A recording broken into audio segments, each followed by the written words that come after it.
the hell's going on down here? Wait, Jake? Hey, buddy. What's up? Where have you been, and what the hell are you doing down here, and why are you blonde? Oh, okay. First answer, Jake stuff. Second, just build a little time machine and an alteration ray gun. And because it's Blonde Boy Summer. Wait, what's an alteration ray? This! Now you're blonde too. Huzzah! No, god damn it. Okay, now time machine. No. I didn't agree on this. Where are those Vikings? Hell yeah, they are! Oh, it's time to go. Jake, why did you do that? Because it's summer vacation time. Keyword time. You have an arrow in your arm. Blonde Boy Summer. Okay, let's go get Dan.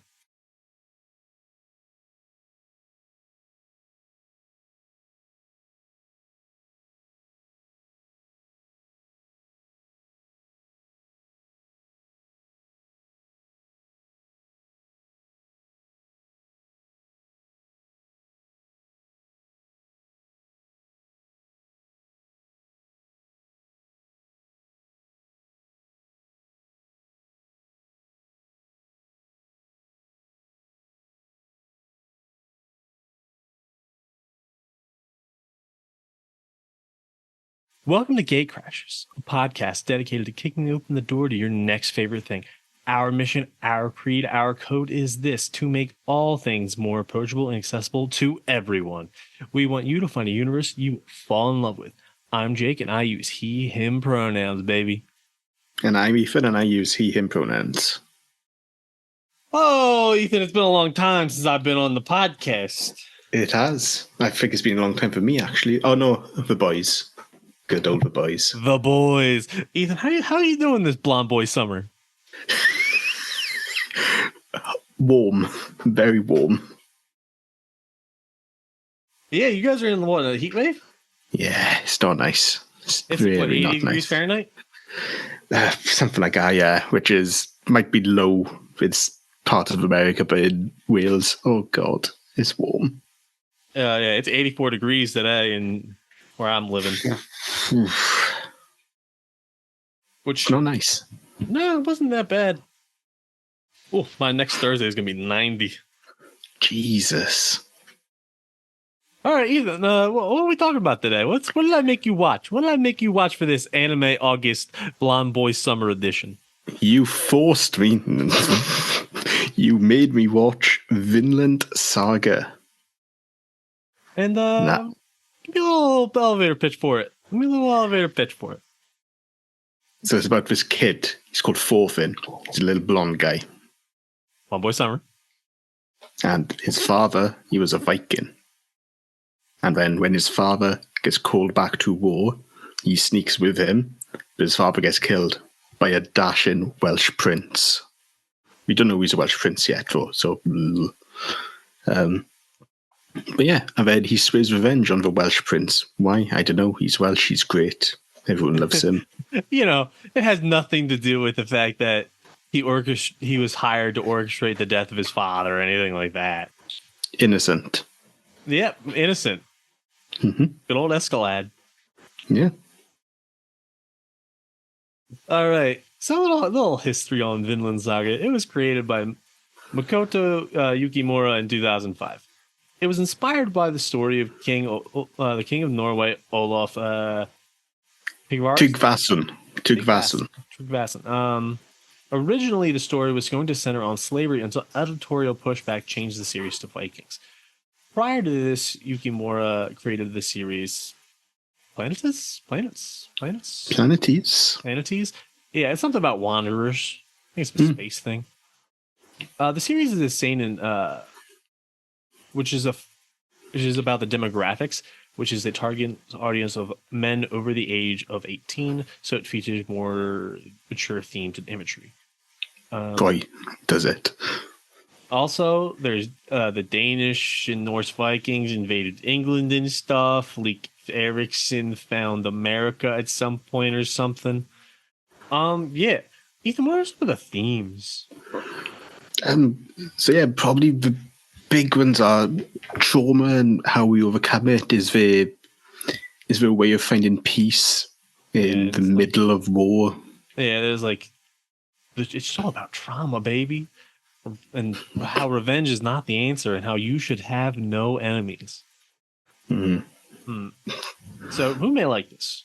Fans of Berserk, Viking media, farming sim players. If you haven't gotten to that point yet, you've only seen the prologue, which is all of season 1. Prologue, the entirety of season 1 was just 24 parts. Yeah, which is actually only the first 4 volumes of the book. I'll talk about where to get it. So Netflix and Crunchyroll both have different dubs, but yeah, they both have the same subtitle version. And then there's also, so I don't know if there was ever a paperback version of it, because all of the ones I have are individualized hardcovers for each volume. But now they're doing the same thing that they've done with like bigger, like classic series, like Berserk, which has these big leather bound, beautiful big versions, which are like 3 volumes in 1. That's fancy. Yeah, I have a few of those for that, but like the Berserk ones are really pretty. They're black with like red foil lettering and things like that, embossment. Nice. And this actually has red for whatever reason. But anyway, let's just take a little break in the episode. Let's you got a little sea shanty we can sing. What do you do with a drunken Viking? Here we go. Yeah, there it goes. All right, Ethan. What do you want to discuss for this? Man, I got some overarching themes. Yeah, let's go for it. Okay, let's talk about Thorfinn's development. God, angsty little guy. Yeah, and he started as like such a cheery little kid who doesn't understand reality, like as all little kids do. Like he's just playing warrior with all the other kids in the beating all the older kids up. Yeah, I don't remember if they're in Greenland or Iceland, whichever one's the Iceland. It's Iceland. It's Iceland. I can't remember. I've seen the series 3 times and I have the books, but you know, Iceland is actually a very small part of the series. Yeah. Hell, like we've not even really seen Vinland yet. No, so that doesn't come in until a while later. So eventually he just becomes like a merchant, and he goes selling and stuff. But yeah, so we see his father. He stows away on his father's ship after his father, who is just a deserter. Yeah. Who just had enough. He had once he named his daughter, he was just like, no, I don't want to do this anymore. This child is real. And then he doesn't like to kill anyone. He just, even though he was Thor's, the Viking, the troll of Yam. He's a member of the Yam's Vikings and a high-ranking member as well. I think if I remember correctly, for the Yam's Viking like hierarchy, his wife is actually like the daughter or niece of it's like the daughter of the Yam's Viking chief. Yeah, whose brother we eventually meet. Yeah, we do. What a fucking G! What a fucking guy! I fucking love Thorkel. So tall. He is so tall. Well, like most of these characters are based on like real myths and like real figures, like Thorfinn, Thorkel, Prince Canute. But yeah, so Thorfinn watches his father be what he was thinking of as a true warrior, and then he gets held hostage. Mm-hmm. and his father just surrenders and then is just littered with fucking arrows. Yeah. It's very brutal. Yeah, and then Thorfinn stows away on Askeladd, the chief of the band that kills Thor's. Just because Thorfinn wants revenge, and then he eventually just kind of keeps challenging Askeladd to a duel, and then he has to earn the duels. And it just never works in his favor. It never does. It never does.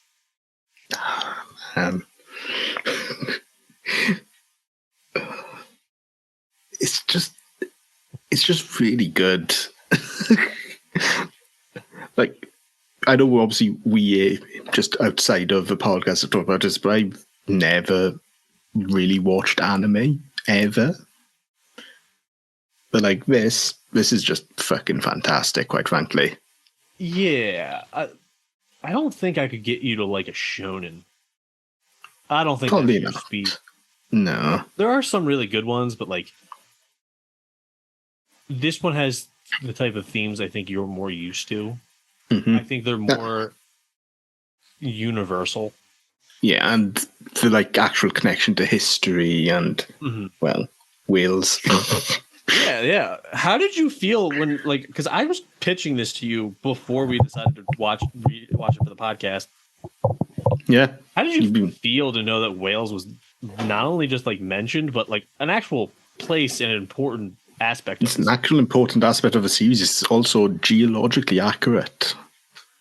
Oh yeah, because like, it talks about they like mentioned the Severn River and all sorts. It's great. And how you guys don't really have good farmland, but it's a good mountainous region. Very mountainous. Love our mountains. Yeah.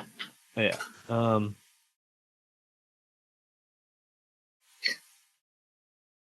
It's just nice seeing something from this era that actually acknowledges the Celtic aspect of the Viking. But also acknowledges, and something I kind of think that a lot of people don't think about, the fact that the Romans had control of the region. Yeah. And there are parts of, especially in the Wales section of the series, that's a big part. Mm-hmm. Like, Askeladd wears Roman armor. Yeah. So does the other Welsh. The other Cymraes. Cymru, what are they called? You guys called? Camor. What am I thinking? It doesn't. Cymraeg is the language. I apologize to all other Welsh people other than Ethan. Yeah, you all never apologize to me. Of all four of you.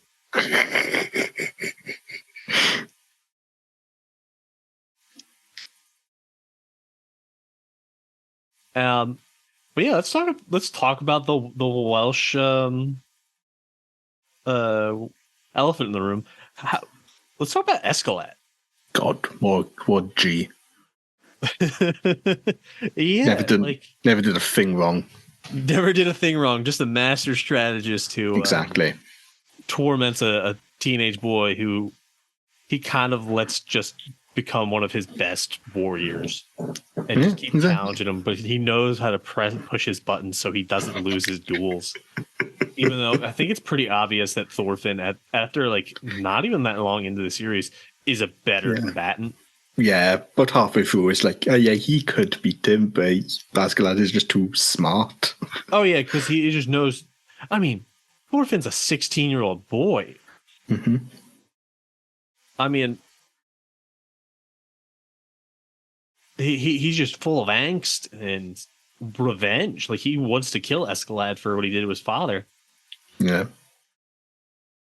But like, Askeladd's playing like 3D chess. Yeah. He literally turns, and I want you to know this is my my specific note. Prince Canute, pussy to master strategist. There's like almost like it feels like it's an entire episode that's just inside his brain of him strategizing. Yeah, It's great. But like, it's wild to see how much influence both Askeladd and Thorfinn have on Prince Canute, who is the Prince of Norway, the Prince of the Danes. Yeah, which one is it? I don't know. It's I think Canute is Danish. Oh, yeah, something like that.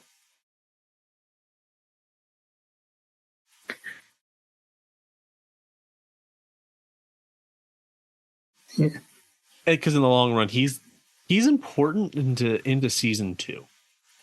Okay. Because I think about half the second season focuses on Canute, or at least like a third. Cool. But like, okay, Ethan, let's talk about the Welsh lore and how it is depicted in this, because they give you King Arthur. They do, which is correct. He was Welsh. I'll fight anyone who says differently. Granted, it's specifically in this, he's not just Welsh. He's a Roman Celt. Yes, because he is Artorias. Mm-hmm. Is that a regular version of it, or is this just like something? It's not created for this, but it's not the most common explanation of Arthur. I've always assumed he was just like a Celt. That's pure Celt. Probably closer to like around like the Druid class, and then just kind of became the High King of the area. No, like obviously, like Arthurian law is such a maze of conflicting. Yeah, you have the later anglicized, the French. I mean, we're not going to see Lancelot mentioned in this. No. Which, if anybody wants to know, that is a French Lancelot is actually a French creation. To addition to the legends of King Arthur. But yeah, we see the two teenage boys of complete different class and status kind of bring out something new in each other throughout the time they have together. As granted, Thorfinn doesn't care all that much, but he's the kid who doesn't care, but he does care. Yeah. And then there's Canute, who's just kind of maturing from a shy kid to a ruler. And he does eventually become the ruler. Thanks to Askeladd. Yeah, after Askeladd slays his the king and places Canute in, and then becomes martyr, essentially. Kind of martyrs himself to make it so that Canute can avenge his father and look good, even though that was the plan all along, to kill his father. Yeah. And that fucking sends Thorfinn. It sends the boy. That boy breaks in half. Yeah. So, like, I don't know if you're going to keep watching, but when we see Thorfinn again, he's broken, man. He's broken. I can imagine. Does he start seeing Askeladd's Force Ghost? He does at some point. He does. I don't remember if I've gotten to it, but he sees his father and Askeladd, because I think on some level he does kind of realize Askeladd was just, Askeladd was just doing a job. Yeah. And I do know a bit more of what happens further down the line. But I'm not going to say. But yeah, he sees Askeladd. He learns a little more of like Askeladd is like one of his. He kind of becomes like one of his 3 role models. I can see that. Because it's his father, Askeladd, and Leif. Because Leif Erikson actually becomes a much bigger part of the series. Well, yeah, he's in actual history. He's the guy who actually did find. Yeah, no, he's Vinland, America. Completely necessary. But like, but like not even like role models. They're like they're all father figures too. Yeah. And like we watch as Leif is just trying to find Thorfinn to bring him home. And then you see him not succeed in the prologue. Yeah. And that's kind of heartbreaking. It is. God. Just so good, man. Everyone has a really good backstory, especially Askeladd. Yeah. Like he's the son of Olaf. I mean, which God, the story tells of him like instantly infiltrating his father's family to become like recognized as a real son.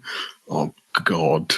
Oh yeah, like he like elevates himself, even though he was his mom, who spoilers is, and this is only for the prologue, so you're not really getting spoiled for the meat of the series, listener. But it's his mother is supposedly a descendant of Artorias, aka King Arthur.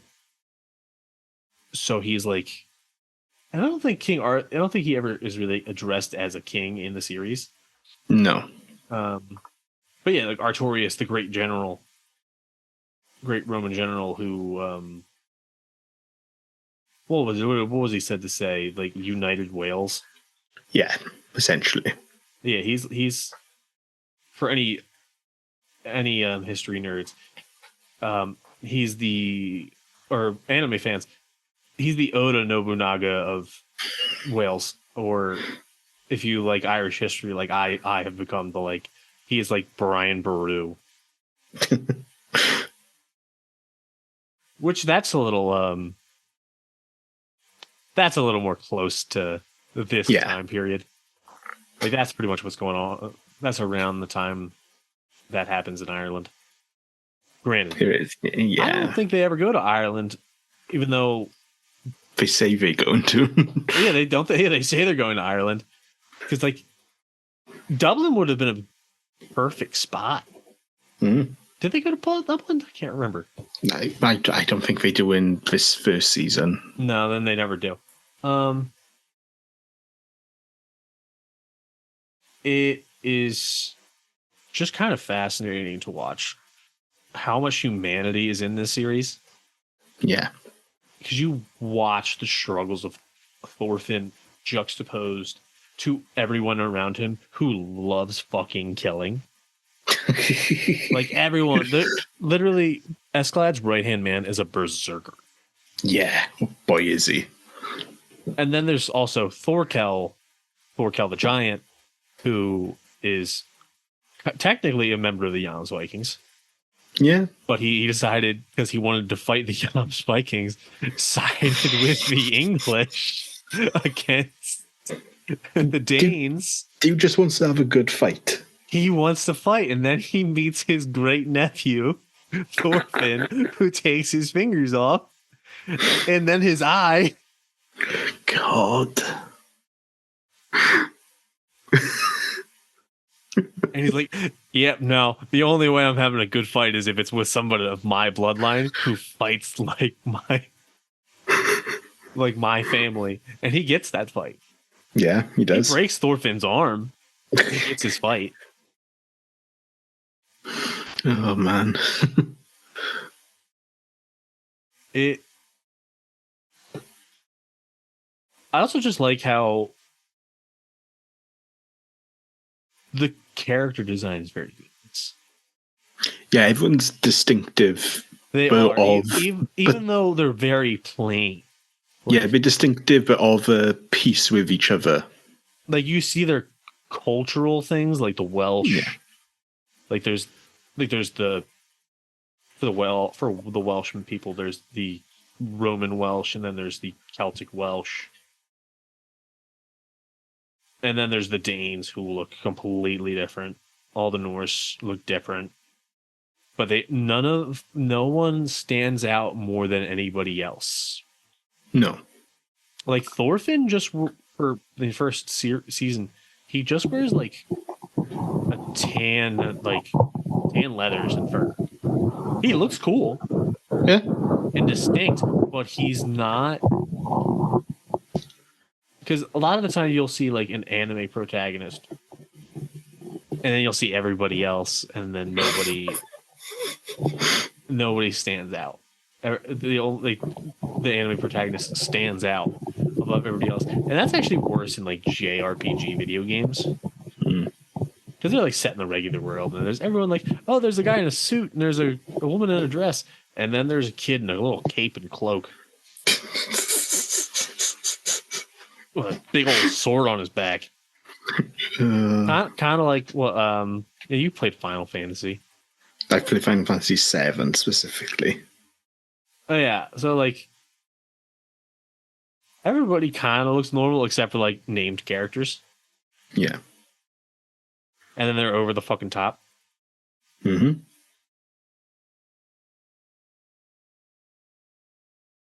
Oh no, my notes disappeared. Who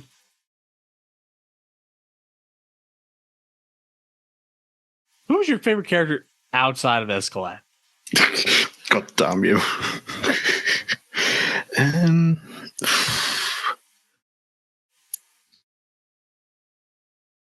Probably, I really do like Thorkel.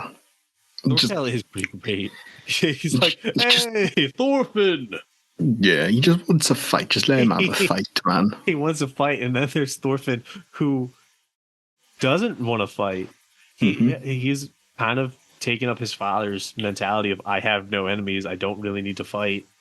By the end of that comes up more in season 2. He kind of needed to be broken and have his revenge stolen from him. Yeah, definitely. And it's and he strikes at Prince Canute. Oh yeah. He scars the next king of Denmark, and that leads Thorfinn into season 2, where Canute has him sold as a slave. Damn. Yeah, that's not a big reveal. You'll find that out within like the first 5 minutes of season 2.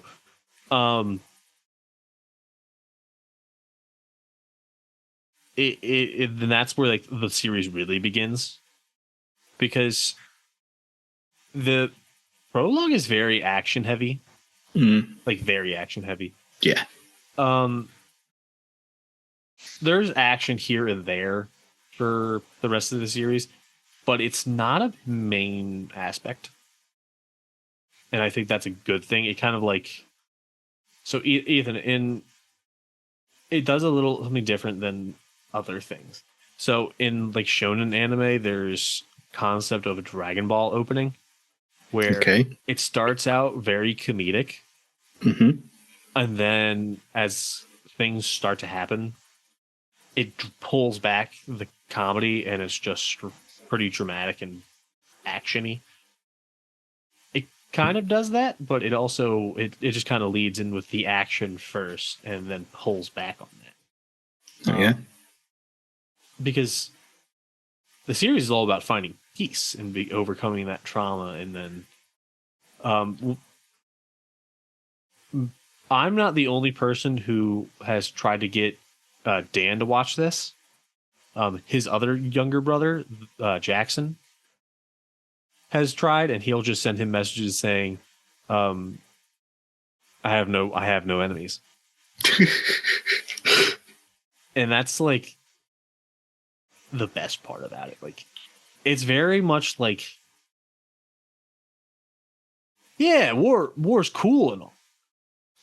You don't have to be. It's still dudes rock if you don't have to. To use your favorite phrase, dudes rock. Dudes do be rocking. Dudes do be rocking. Thorkel, he be rocking. I think it's interesting because, like, I don't really think there's any bad characters. Like, no, I was gonna say there's not really evil characters, but King Swain's pretty evil. Kind of picked it as evil. Yeah. There's a lot of there's some greedy characters like Askeladd's uncle, his Norse uncle. Um, then there's Askeladd's goatee, which makes you think he's evil, but he's not.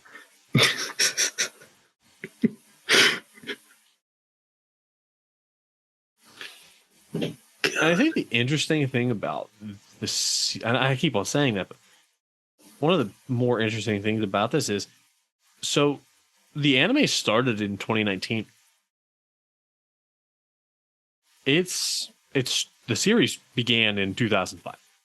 Jesus. That's not the typical aspect of it. And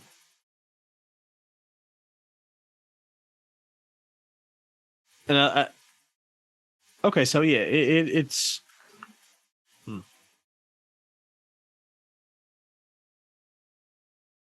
Isn't it normally a shorter turnaround, for lack of a better word? Yeah. Normally, like, there's times where like an anime will come out maybe like a year afterwards, a year or two, maybe 3, but 14 years is a wild thing.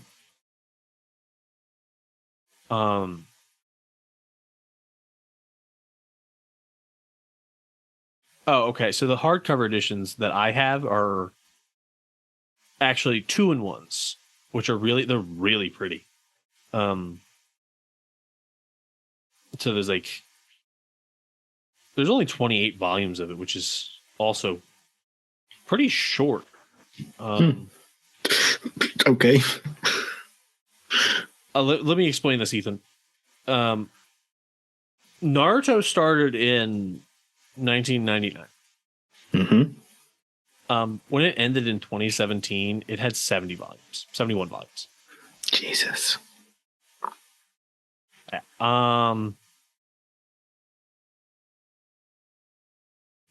One Piece is up to like 105, 106 volumes. And that's collected volumes. There's still more to be collected. So, like, it's very much letting itself breathe. And that, I think, is to its benefit. It gives it a lot of room to work. Whereas something like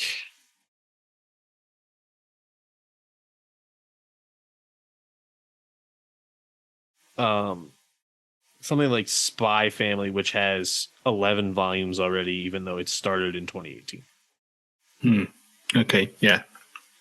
And that's something that is only released every 2 weeks versus every week.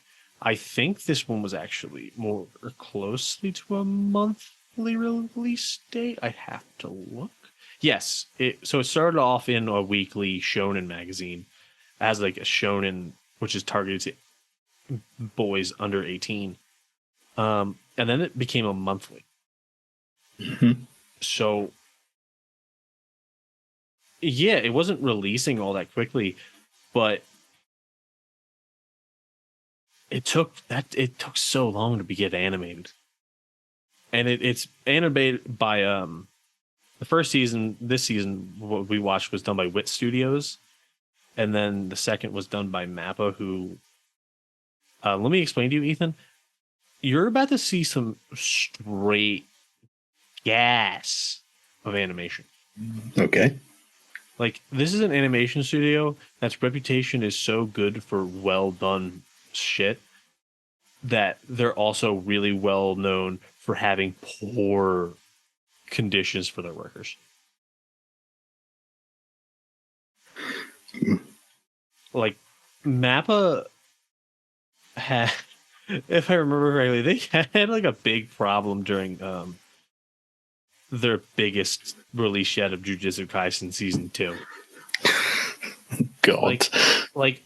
They had to delay episodes because oh dear they just were pushing them too hard and they just refused to work.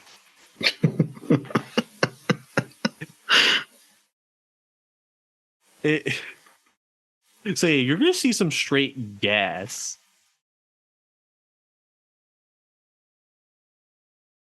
But I think one of the most interesting aspects of the series, and I said this about everything about the series, because everything about this is interesting to me. Mm-hmm. Everyone is a foil for Thorfinn. Yes. Because when he's young, he's rash and arrogant and full of piss and vinegar. And then he's compared to Askeladd and Canute. And then there's the softer, like his internal strife is of not wanting to fight or kill people is contrasted with Thorkel, who just wants a fight. He wants it for fun. Like he's just there for a good time. And then Thorfinn's like, no, I'm doing this because I want my revenge and I have to earn it. Mm-hmm. Yeah. And then there's Canute, they kind of have a shift, as you will see in season 2. They kind of swap personalities. Like as Thorfinn gets closer to that internal strife, Canute becomes more cunning and more aggressive. And eventually, when Thorfinn's a peaceful man, Canute is just trying to take over as much as humanly possible.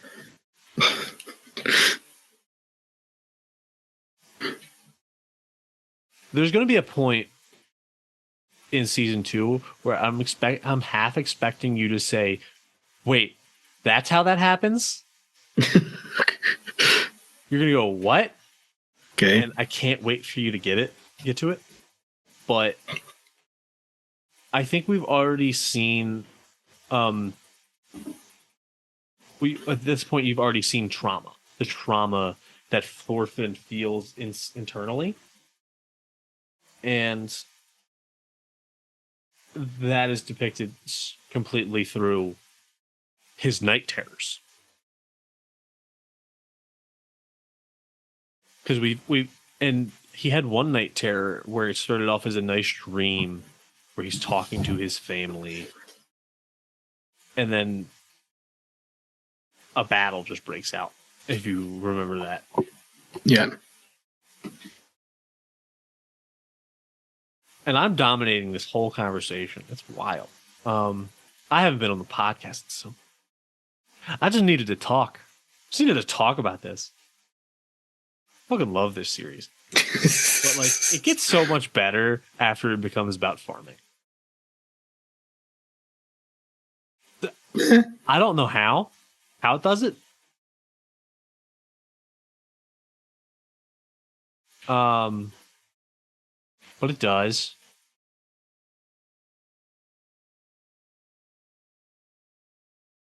And then it becomes about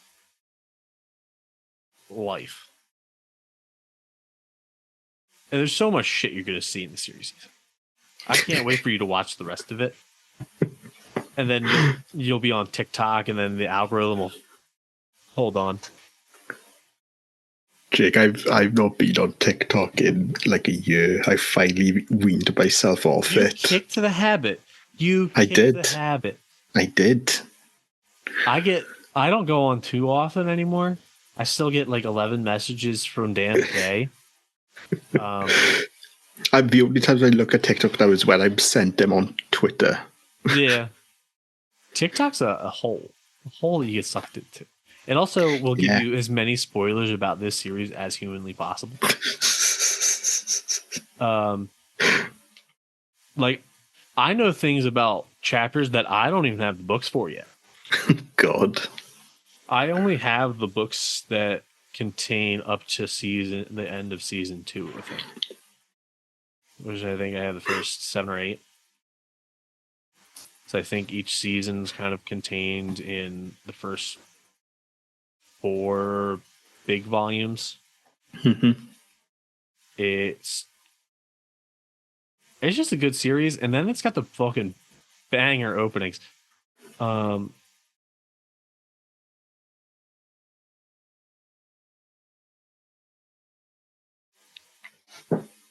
Because it has like a metalcore opening, Yeah. which that's not something you see all that often. You get it occasionally, but it's one of the first opening especially is one I don't like skipping. The second one's not nearly as good. Okay. Season 2's got some pretty gasps. Ethan, this is what, your second anime you've ever watched? Pretty much, yeah. And the other one is specifically Cyberpunk Edgerunners. Edgerunners, yeah. All about that edging.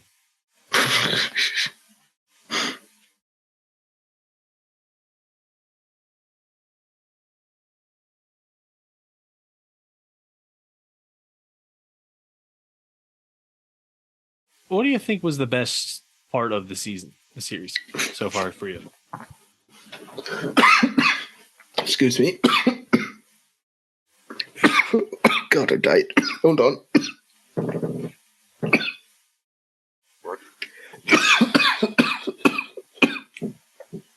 That's staying in the recording too. Oh God, please don't.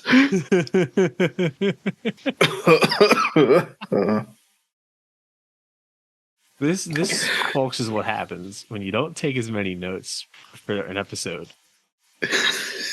What, do you need a pad for one time out? Yeah, I'm not even doing that on purpose. I just want to talk about it. I'm happy just listening to you talk. It's just really nice. Oh yeah. But yeah, yeah, go ahead. Yeah, no, I'm going to be very basic, but it was all of Askeladd's stuff, especially his backstory about, like I said earlier, about him getting into his father's family as a recognised member, and the betrayal and everything. Mm-hmm. Yeah, and then he just kind of pops on the Welsh shore. Yeah. Carrying his mother's corpse.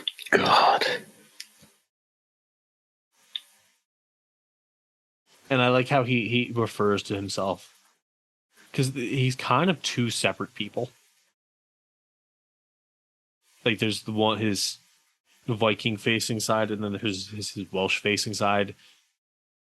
That one is his true self, and he doesn't really reveal it to anyone until the end.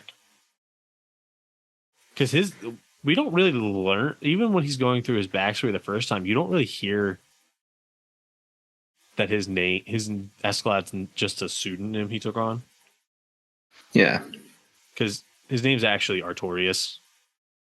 It's pretty fucking cool. It's like, yeah, he is King Arthur. He's the closest thing to King Arthur you're ever going to get out of a historical anime about whales. And that's also going to be the first and only time you hear about whales in an anime. Or any kind of media, because whales doesn't come up often. I assume this actually meant a lot to you. It did. I very rarely see whales portrayed so... Well, just portrayed, really. Yeah, people just kind of conflate being British with being English. We've got Doctor Who, and that's about it. And even then, most of the time, it's set in England. Everything else is set in England, sometimes Scotland, and then you got Dairy Girls. Yeah. Which is shouldn't be in the UK. No, it shouldn't. Give it back. Give it back. Yeah, we should probably just start appealing to Prince William. I mean, he's got what, 2-3 more years of being Prince? Less, hopefully. Less, hopefully.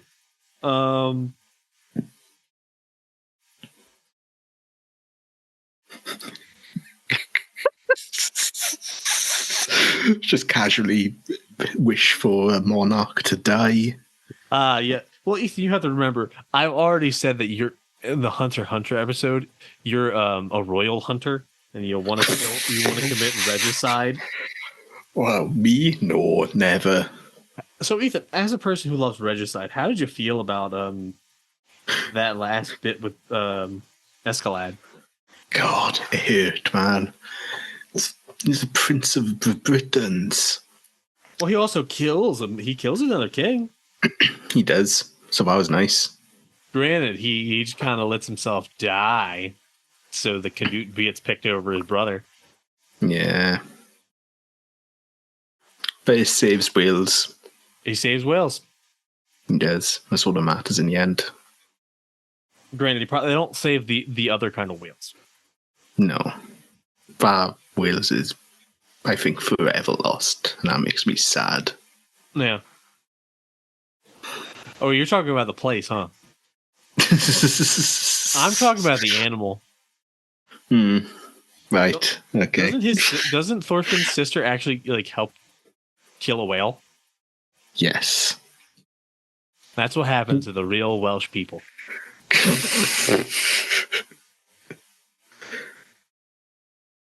And I think there was.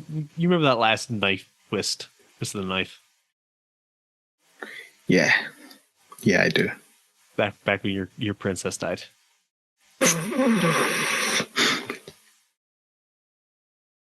Fuck.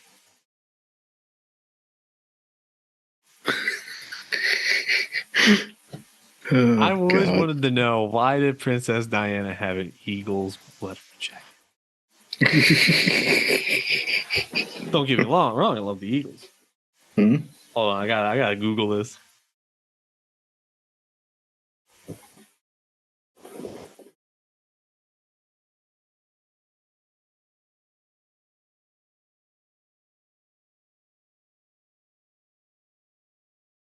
Yeah, it's a weird thing.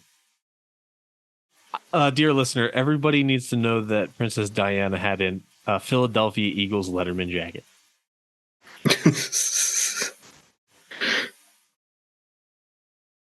I don't even think most people in the UK know that the Philadelphia Eagles exist. I do. I drove past the stadium. You did? Multiple times, actually. Yeah. Great place. Looked it. I want to go in there one time. Yeah. Rugby with armor. So less fun. No. Think about it this way. More long-term injuries. Jesus. You think the helmet would help you, but it doesn't. It's true. Because you get rocked in that shit. Yeah. Like, there's some element in your brain that turns off. Because when you're like doing rugby, yeah, you're beating on each other. When you think you're armored and you think the other guy's got some armor with all this pads and shit, no, you're beating the shit out of each other with fucking hard armor shit. Yeah, people were thinking, why is he calling football pads armor? Because that's what it is. Yeah, it is. It's absolutely armor. It's armor. And that's why I think that the Philadelphia Eagles should go full-time back to the Kelly Green, because armor should be adorned with fun colors. Not midnight green. Granted, the midnight green's nice and all, but like that Kelly Green pops, brother. Even Princess Diana knew it. All right. We should probably wrap this up. We should. I'm thinking that. I'm like, man, I'm just rambling on. Yes. Which, this is what happens when I'm in charge of an episode. Yeah, it's true. It's I ramble. True. All right. Okay. Everyone go watch Vinland Saga. Everyone should watch Vinland Saga. It's really good. Ethan, where can they find us? We are online. You can check our website and all our lovely articles and reviews at gatecrashers.fan. We're also on Twitter, because that's what it's called, at gatecrasherspod. Yeah, suck it, Elon. Go fuck yourself, Elon. And then we don't use this much, but we are on Instagram. I think that one's just at Gatecrashers. I can't remember. I'm very bad at this promoting ourselves business. Same. Big watch Vinland Saga. We're doing real good stuff over on the website. We are. We got some really good reviews coming out of a moment. And come back next week for some more Blonde Boys Summer Anime August. Okay. Bye.